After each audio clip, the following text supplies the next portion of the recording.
Hello all, welcome back to another new video of learn with Bhavna. Now मैंने आपको बोला था लास्ट क्वेश्चन में कि हम salient features of dependency theory of development या फिर अंडर डेवलपमेंट करेंगे। मैंने गलती से बोल दिया था कि दोनों के आंसर अलग अलग होंगे। That was my mistake. इसका आंसर सेम ही होगा, वेदर ये लिखा है डिपेंडेंसी थ्योरी ऑफ डेवलपमेंट या फिर ये लिखा है dependency theory of under development, the answer would be same. बस जो आपका जो वर्डिंग है वो चेंज हो जाएगी। यहाँ पे आपको बताना है कि जो डिपेंडेंसी थ्योरी ऑफ डेवलपमेंट है वो कैसे एक रिस्पॉन्स के तौर पे आया था जब मॉडर्नाइजेशन थ्योरी फेल हो गई थी। और अंडर डेवलपमेंट आ जाएगा कि क्यों जो डेवलपिंग कंट्रीज है वो स्टिल पुअर है even though they have gained independence so long ago. तो दोनों का जो पॉइंट्स है, जो आंसर है वो सेम रहेगा। बस आपको थोड़ा सा वर्डिंग्स का ध्यान रखना है। नाउ सस्टेनेबल डेवलपमेंट का जो आंसर है वो मैंने ऑलरेडी अपलोड कर दिया है प्लेलिस्ट के अंदर, आप जाके चेकआउट कर सकते हैं। कल्चरल डायमेंशंस ऑफ ग्लोबलाइजेशन का भी आंसर ऑलरेडी अपलोडेड है, तो आप ये सारे जो आंसर है वो चेक कर सकते हैं। Now we are going to do in this video question number 6, discourses on web based knowledge dispersal.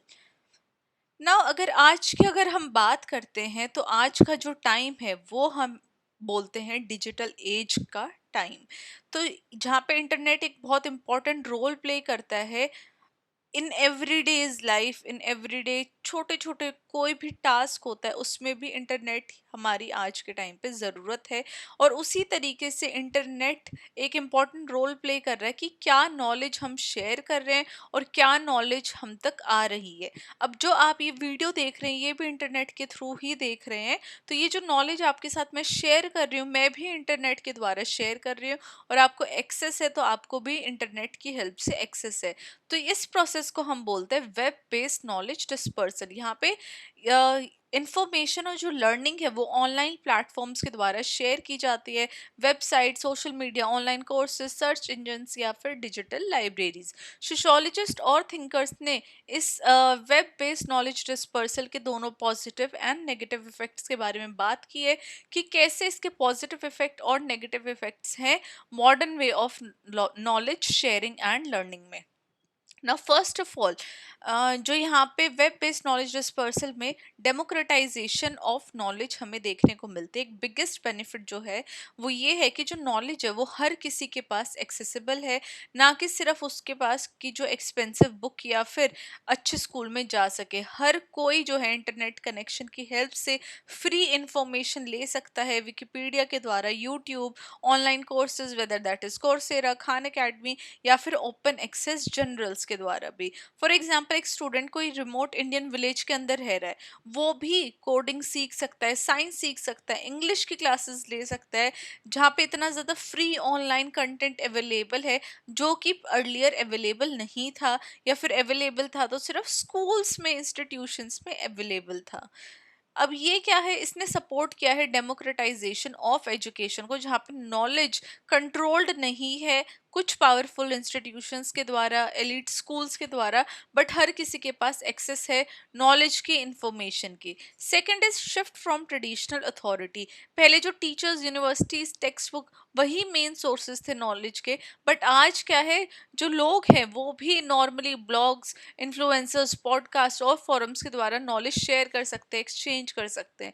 इसने चैलेंज किया ट्रेडिशनल अथॉरिटीज़ को, क्योंकि जब लोग अब क्वेश्चन एक्सपर्ट ओपिनियंस बन पा रहे हैं और वो डिफरेंट व्यू पॉइंट्स को ऑनलाइन कंपेयर भी कर सकते हैं और अपने खुद के ओपिनियंस भी शेयर कर सकते हैं। सोशोलॉजिस्ट मैनुअल कासल ने नेटवर्क सोसाइटी के बारे में बात की थी, जहाँ पे जो इन्फॉर्मेशन है वो फ्रीली फ्लो होती है, जो ट्रेडिशनल हायरार्कीज थी नॉलेज की वो कमज़ोर होती हुई हमें देखने को अब मिल रही हैं।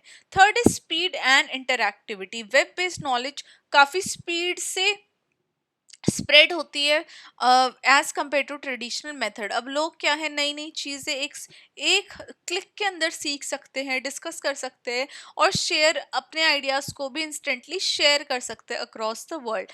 अगर मान लो कि मुझे ही आप लोगों की ये MSO 003 का ये टॉपिक ट्रेडिशनल वे में पढ़ाना होता तो ना ही हम इतने सब लोग कनेक्ट हो पाते, और मुझे भी एक स्पेसिफिक प्लेस पे आना पड़ता या फिर आप लोगों को एक स्पेसिफिक प्लेस पे आना पड़ता, और हमारे पास लिमिटेड टाइम होता, हमें उस टाइम के पीरियड के अंदर हम एक लिमिटेड डिस्कशन रख सकते थे, बट अब क्या है, मैं किसी भी टाइम आपको वीडियो जो है वो प्रोवाइड कर सकती हूँ, कंटेंट प्रोवाइड कर सकती हूँ। आप भी अपने कंफर्ट के अकॉर्डिंग किसी भी टाइम वीडियो ओपन करके अपनी जो पढ़ाई है वो कर सकते हैं। तो इससे क्या है, जो नॉलेज स्प्रेड है वो इतनी ज़्यादा फास्ट हो गई है as compare to traditional method जो हम स्कूल या इंस्टीट्यूशन में जाके गेन करते हैं।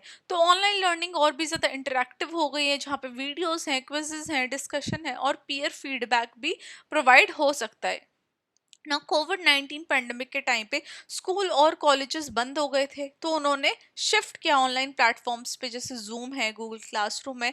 तो हमें तब देखने को मिला कि जो डिजिटल लर्निंग सिस्टम है उसकी कितनी ज़्यादा इंपॉर्टेंस बढ़ गई है after covid pandemic. Fourth is digital divide. एक जो मेजर कंसर्न है कि हर किसी के पास इक्वल एक्सेस इंटरनेट का या डिजिटल टूल का नहीं है। फर्स्ट ऑफ ऑल, लोगों के पास स्मार्टफोन्स ही नहीं है। जब हम अगर रूरल इंडिया के बारे में बात कर रहे हैं, ट्राइब्स के बारे में बात कर रहे हैं, आइसोलेटेड कुछ एरियाज के बारे में बात कर रहे हैं, तो वहाँ पे लोगों के पास इतने रिसोर्सेज नहीं है that they can buy a smartphone.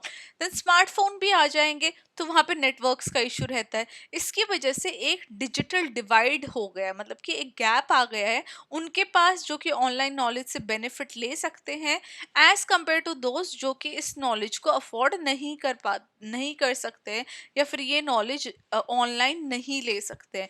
For example, rural student या फिर लो इनकम फैमिलीज के पास प्रॉपर डिवाइसेस नहीं हो, इंटरनेट कनेक्शंस नहीं हो, जो कि उनकी ऑनलाइन एजुकेशन को बहुत ज़्यादा लिमिटेड कर सकता है। तो वेब बेस्ड जो नॉलेज है वो बहुत फास्ट स्प्रेड तो करती है, लेकिन इससे इनक्वालिटी भी देखने को मिल सकती है अगर डिजिटल एक्सेस हर किसी के पास नहीं है। Fifth is miss information and quality concern. एक और जो चैलेंज है कि जो फेक न्यूज़ है वो बहुत स्पीड से बढ़ती है। मिस इन्फॉर्मेशन और लो क्वालिटी कंटेंट स्पीड से काफ़ी तेज़ी से फैल जाता है। सिंस कोई भी ऑनलाइन पब्लिश कर सकता है, तो हर एक इंफॉर्मेशन ट्रस्टवर्दी नहीं हो सकती है। तो इसकी वजह से कई बार कंफ्यूजन भी क्रिएट हो जाती है लोगों के दिमाग में, और हार्मफुल आइडियाज भी लोग एक दूसरे के साथ शेयर कर सकते हैं। फॉर एग्जांपल, पेंडेमिक के टाइम पे काफ़ी सारी फॉल्स रेमेडीज शेयर की जा रही थी, कॉन्स्पिरेसी थ्योरी शेयर की जा रही थी, जिसकी वजह से लोगों की हेल्थ के रिस्क को भी बहुत ज़्यादा एक जो रिस्क है वो बढ़ गया था। अभी जो रेज है कि डिजिटल लिटरेसी आनी चाहिए, तो वो मतलब कि हम लोगों को ही स्मार्ट बनना पड़ेगा कि हम जज कर सके कि कौन सी जो इन्फॉर्मेशन जो ऑनलाइन प्रोवाइडेड है हमें वो सच है और यूजफुल है, और कौन सी फेक है।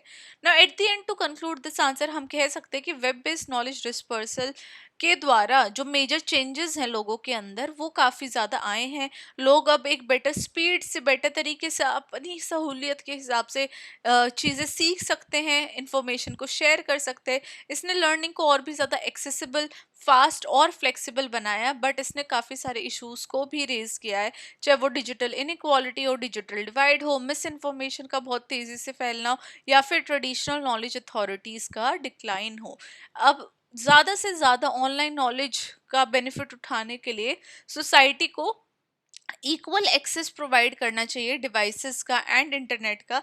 डिजिटल स्किल्स लोगों के अंदर प्रमोट करनी चाहिए, डिजिटल लिटरेसी उनको प्रोवाइड करनी चाहिए, और एक क्वालिटी स्टैंडर्ड भी मेंटेन करना चाहिए ऑनलाइन कंटेंट का, कि जो कंटेंट डाला जा रहा है ऑनलाइन, उसका जो कंटेंट है वो अच्छा है, सही है, सटीक है, और कोई भी फॉल्स इंफॉर्मेशन ना स्प्रेड हो। और अगर स्प्रेड हो रही है तो हमें इतनी ज़्यादा अवेयरनेस हो अपने अराउंड चीज़ों की कि हम अ, किसी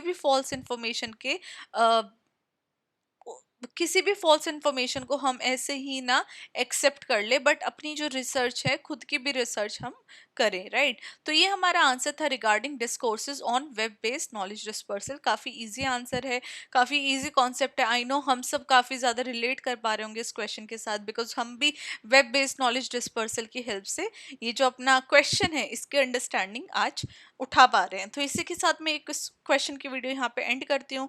I will see you very very soon with the next question. Till then, keep on studying, keep on practicing. अपनी जो तैयारी है वो कंटिन्यू रखिए। All the very best for your exam. Bye.